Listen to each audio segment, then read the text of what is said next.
మనందరికీ తెలుసు కదా, ఏపీలో అయితే ఎన్నికలు జరుగుతున్నాయి. ఈ యొక్క ఎన్నికలు ఎంత రసవత్తరంగా సాగుతున్నాయి అంటే ఏపీలో ఏ పార్టీ గెలుస్తుందని చెప్పేసి ఏ ఒక్క సర్వే కూడా ఖచ్చితంగా చెప్పలేకపోతుంది. ఎందుకంటే ఈ ఎన్నికలు అంత పోటాపోటీగా సాగుతున్నాయి.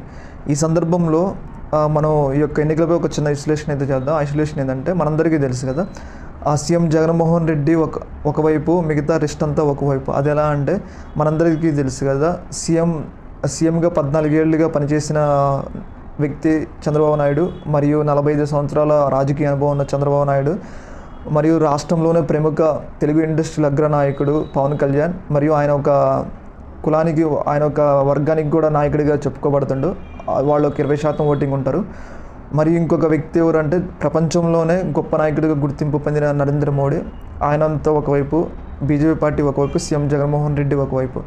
ఒకవేళ కనుక ఈ యొక్క ఎన్నికల్లో సీఎం జగన్మోహన్ రెడ్డి కనుక గెలిస్తే దేశవ్యాప్తంగా మరియు ప్రపంచవ్యాప్తంగా ఒక గొప్ప నాయకుడిగా సీఎం జగన్మోహన్ రెడ్డి మిగిలిపోతాడనటంలో ఎలాంటి సందేహం లేదు. ఎందుకంటే ఒకవైపు మీడియా సంస్థలన్నీ వన్ సైడెడ్గా అటు కొన్ని టీడీపీ పార్టీకి సపోర్ట్ చేస్తున్నాయి, కొన్ని అయితే వైసీపీ పార్టీకి కూడా సపోర్ట్ చేస్తున్నాయి. ఇక్కడేం కాదనట్లేదు.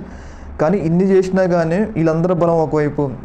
చంద్రబాబు నాయుడు దాదాపు 14 సంవత్సరాలు ముఖ్యమంత్రి చేసి 45 సంవత్సరాల అనుభవం ఉన్న వ్యక్తి, మరియు పవన్ కళ్యాణ్ అనే వ్యక్తి దాదాపు తెలుగు ఇండస్ట్రీలో ప్రముఖ అగ్రనాయకుడు, దాదాపు ఒక 20% ఓటింగ్ ఉన్న నాయకుడు, మరియు నరేంద్ర మోడీ, వీళ్ళందరూ ఒకవైపు, సీఎం జగన్మోహన్ రెడ్డి ఒకవైపు. ఒక్కసారి కనుక ఈ యొక్క ఎన్నికల్లో కనుక సీఎం జగన్మోహన్ రెడ్డి గెలిస్తే భవిష్యత్తులో దాదాపు ఒక 20 సంవత్సరాల వరకు జగన్మోహన్ రెడ్డికి ఎలాంటి తిరిగి ఉండదనేది మనకైతే అర్థమవుతుంది.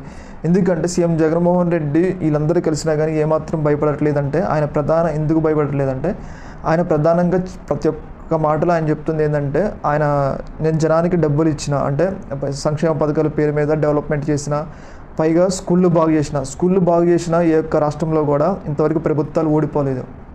సీఎం జగన్మోహన్ రెడ్డి కాన్ఫిడెన్స్ అదే. ఎందుకు అంటే, ఇప్పుడు మనం ఢిల్లీ చూసుకున్నాం అనుకో, ఢిల్లీలో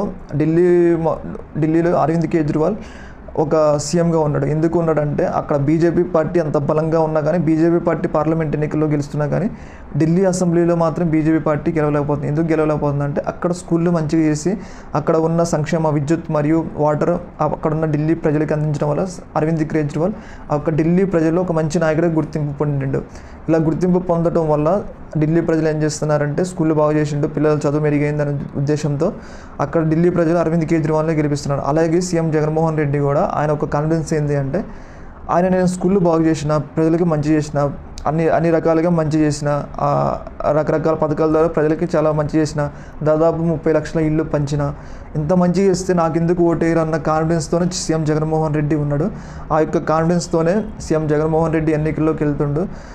ఈ యొక్క కాన్ఫిడెన్స్తోనే ఎన్నికల్లో గెలవాలని చూస్తుండే. కాకపోతే ఇక్కడ సీఎం జగన్మోహన్ రెడ్డి ఎంత మంచి చేసినా కానీ అతనికి వ్యతిరేకంగా ఇంతమంది ఉన్నారు. ఇంతమంది బలం ఉంది, సీఎం జగన్మోహన్ రెడ్డి బలం ఉంది.